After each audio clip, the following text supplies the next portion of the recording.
বাংলাদেশের রাজনীতিতে ধর্ম নিয়ে অনেক বিভাজনের সৃষ্টি করা হয়। আমরা আমাদের রাজনীতিতে এই বিভাজন বিশ্বাস করি না।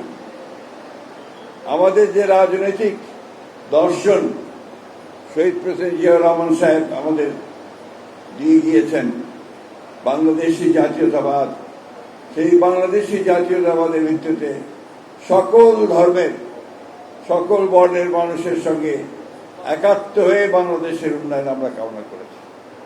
আমাদের দেশনেত্রী বেগম খালেদা জিয়া সেই একইভাবে তিনি সেই রাজনীতিকে এখানে করতে চেয়েছেন। এখন আমাদের যিনি প্রধানমন্ত্রী, আমরা সবাই জানেন যে তিনি অতি অল্প সময়ের মধ্যে বাংলাদেশের মানুষের হৃদয় জয় করে চলেছেন। দীর্ঘকাল ফ্যাসিস্ট সরকারের অত্যাচারে নিপীড়িত হয়ে বিদেশে নির্বাসিত অবস্থায় ছিলেন।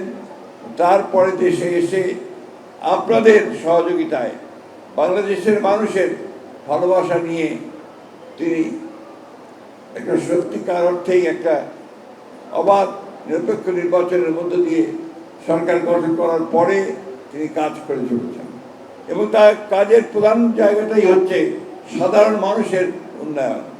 আপনারা দেখেছেন যে তিনি এখন যে ফ্যামিলি কার্ড, কৃষক কার্ড এবং আপনারা আরও লক্ষ্য করেছেন যে ধর্ম উপরেও তিনি কাজ করতে চাচ্ছেন।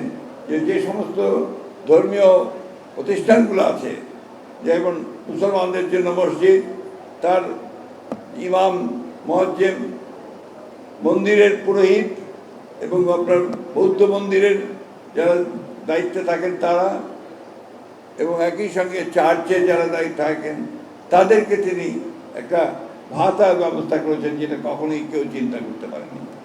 এইভাবে ধর্মকে সবার মধ্যে যেন সকলে সকল ধর্ম পালন করতে পারে, সবার মধ্যে তিনি চেয়েছেন যে আমরা বাংলাদেশকে কোনো সুনির্দিষ্ট ধর্মের জন্য এখানে কেউ সুবিধা দিতে না পারে, বাংলাদেশ সবার জন্য কাজ করতে পারে।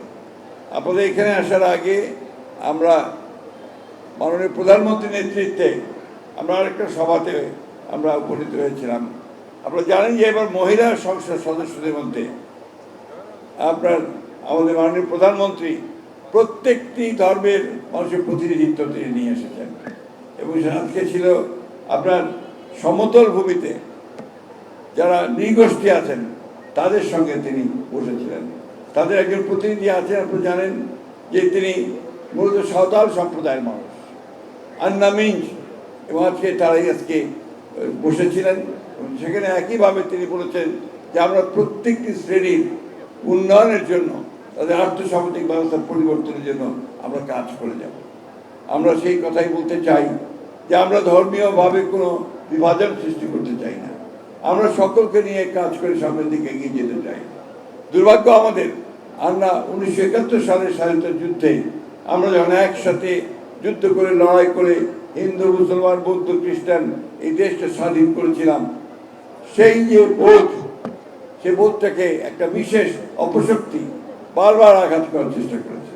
আজকেও সেটা আছে। এখানে আমাদের সকলকে এক হতে হবে, প্রতিরোধ করে তুলতে হবে এবং সেই জন্যে আমাদেরকে ঐক্যবদ্ধভাবে কাজ করতে হবে। আমরা অত্যন্ত আনন্দের সঙ্গে জানাতে চাই যে বিগত নির্বাচনে আপনারা আমাদের যে সহযোগিতা করেছেন, সেই সহযোগিতার জন্য আমরা অবশ্যই কৃতজ্ঞতার সঙ্গে আপনাদেরকে স্মরণ করব। আমরা আপনার এই অসুস্থতার জন্যে আমার কিছুটা আছে, সেই কারণে আমি গুছিয়ে বলতে পারছি না। আপনাদের সঙ্গে নিয়ে অন্যান্য সব ধর্মের লোককে নিয়ে